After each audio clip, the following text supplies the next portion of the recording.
Bueno, a ver, partir, ¿qué es lo que significa poder político? Vamos a empezar con un poquito de deconstrucción y no crean que estoy hablando en el sentido posmodernista, sino en un sentido filológico. Vamos a agarrar el conjunto de palabras y los vamos a definir un poquito. Poder significa conseguir que otros hagan lo que tú quieres que hagan. No hay nada más poderoso que el amor, ¿no es cierto? Si alguien te ama, hace lo que tú quieres que haga sin necesidad de otro tipo de acciones. Ahora, el poder de forma más burda y más rudimentaria y que se utiliza muy a menudo en la sociedad es la violencia. El decirle al otro, mira, si no haces lo que yo quiero que hagas, te voy a pegar un palo, encerrarte en una jaula. Eso está muy en línea con la idea de anarquismo en el sentido de que el Estado es una institución de violencia que hace cosas que, o el poder político, digamos, es un grupo de personas que ostentan el poder político, son un grupo de personas que hace cosas distintas que las que hacen el resto y que eso de alguna manera sería injusto. Los seres humanos tenemos el siguiente desafío. El desafío de los seres humanos es la convivencia. ¿Por qué tenemos el desafío de la convivencia? Porque no somos capaces de sobrevivir ni de construir nuestro proyecto de vida en aislamiento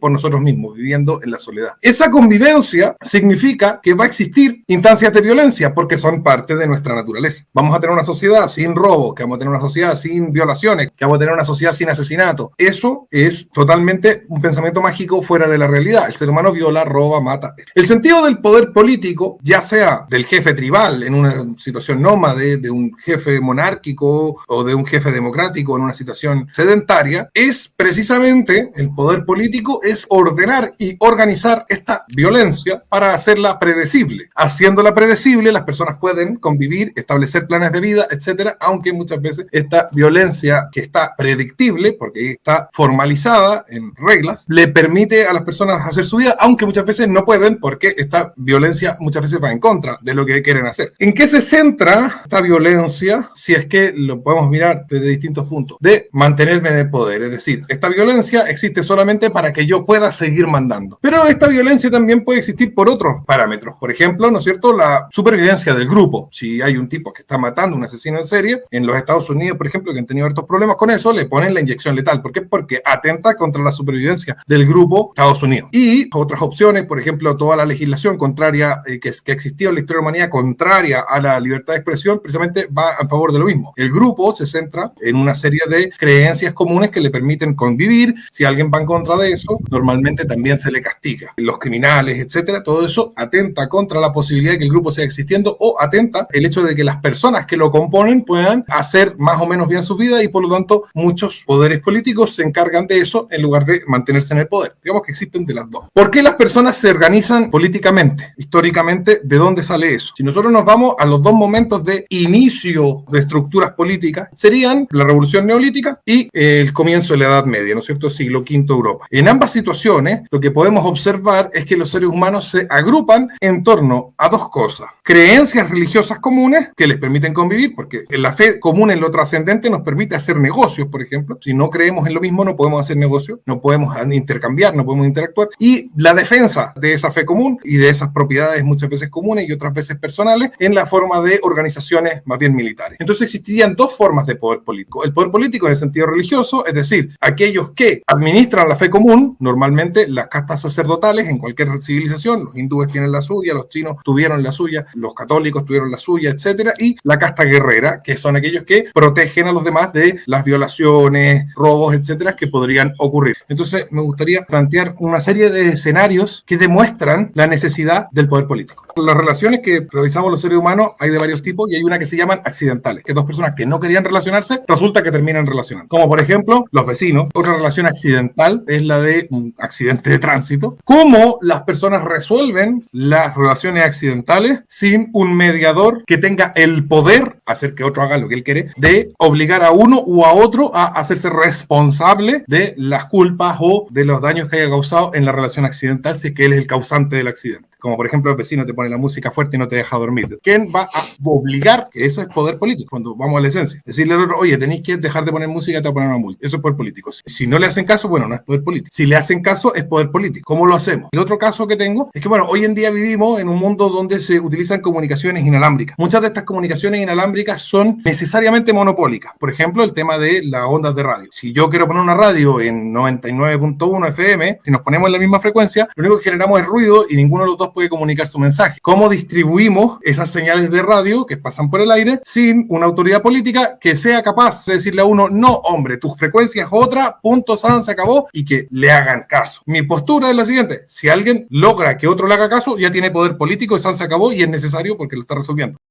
En primer lugar, que se entienda lo que es el poder político, ya que la pura fuerza o la violencia en sí no es poder político, ya que esa persona o ese grupo de individuos que está ejerciendo la violencia no tiene legitimidad, va a ser reducido por la demás sociedad, no va a tener ninguna clase de subsistencia a partir de otros, porque no tiene legitimidad en primer lugar.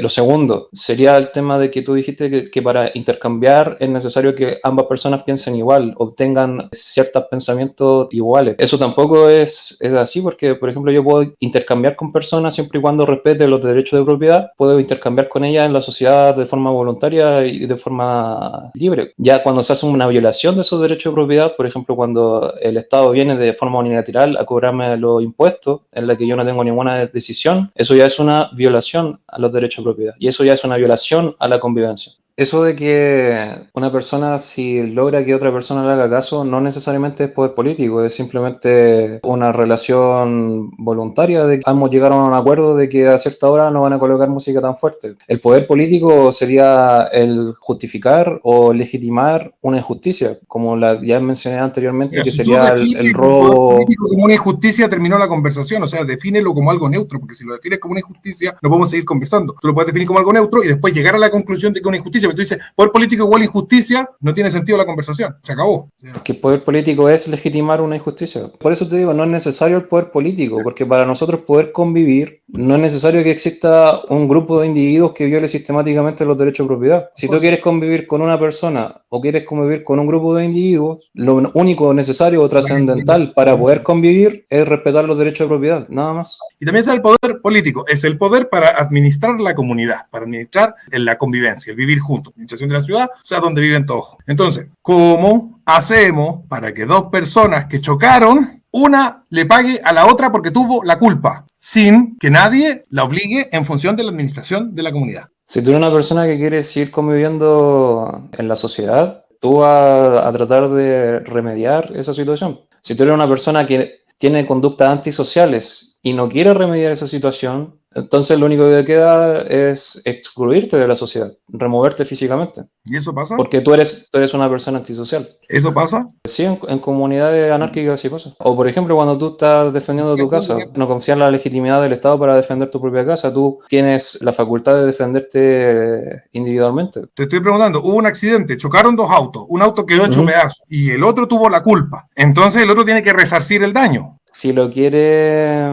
responder por ese daño, de hecho muchas veces cuando hay choques entre las personas se llegan a un acuerdo, porque muchas veces no quieren llamar a carabineros. ¿Y qué pasa si no quieren llegar a un acuerdo? Si no quieren llegar a un acuerdo, entonces esa persona no estaría teniendo conductas antisociales. Y con una conducta antisocial hay que removerlo físicamente, como te dije. ¿Quién toma la decisión de a quién removemos y a quién no removemos físicamente? La persona que fue víctima. Ah, la persona que fue víctima entonces tiene poder político. No tiene poder político. Está removiendo físicamente a alguien contra su voluntad de la sociedad por el bienestar de la comunidad. ¿Eso es poder político? No, eso no es poder político. El poder político es que las personas legitiman a ciertos individuos para cometer hechos injustos. El ser humano tiene una forma de ser. El ser humano no es como quiere. Los hombres son hombres, las mujeres son mujeres. No es una subjetividad. No es una subjetividad vivir en sociedad. No hay una intersubjetividad que legitime el Estado. Respecto a la necesidad del poder político, es evidente. Adversario habla de que hay que remover físicamente al que viola los derechos de propiedad. Está ejerciendo poder político. Poder hacer que otro haga algo que tú quieres que haga, político, por la administración de la comunidad. Las comunidades existen, necesitan ser administradas, necesitan reglas, etcétera, y necesitan que esas reglas se cumplan. Ese cumplir de las reglas es el poder político. La sociedad que plantea Adversario tiene reglas, porque él dice, hay unos derechos de propiedad que existen por sí mismos en el éter, esos derechos de propiedad que existen por sí mismos en el